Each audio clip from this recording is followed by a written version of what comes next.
Robert South said, "If there be any truer measure of a man than what he does, it must be by what he gives." And having given the world 1,248 weeks of my existence throughout 24 marvelous years, it can be said that I, Alexander Cerra, am a force of charitable nature. You're welcome. My story begins in Miami, Florida in 1990 in a town called Hialeah. There I would overcome the pressures of first words and first steps to become the incredibly charismatic young man you see before you today.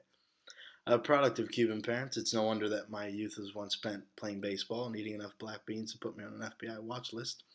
In the coming years, however, my legume consumption would be replaced by prepackaged meals and trysts of the drive-through variety. Meanwhile, my desire to pursue baseball as a career, much like my cholesterol, was on the upswing.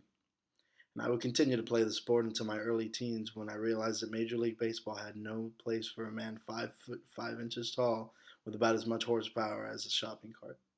I would love to report that I then turned my attention to academics, but sadly that would be false.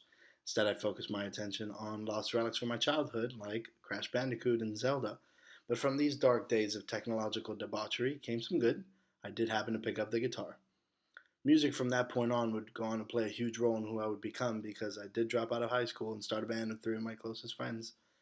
There were good times, many memories, but while rich in life lessons, my time with them was otherwise fruitless.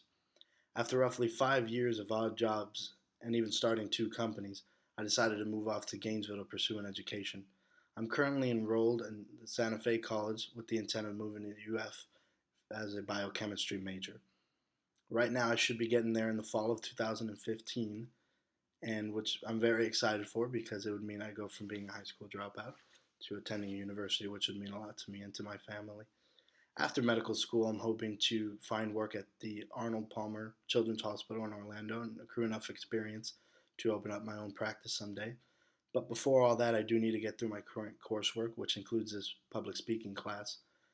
Online courses always present a unique challenge, but being no stranger to online education, I'm sure that my self starter attitude, attention to detail, and inability to accept failure will bring me success in this class. Because communication is key when it comes to setting yourself up where you want to be in life, and I know that this class can help me do that. And though my road remains long and winding, keeping me going now are joy and laughter, whose undertone I hope you do sense in my words, because as Andrew Carnegie definitely knew, there is little success where there is little laughter. I hope he's right. Thank you.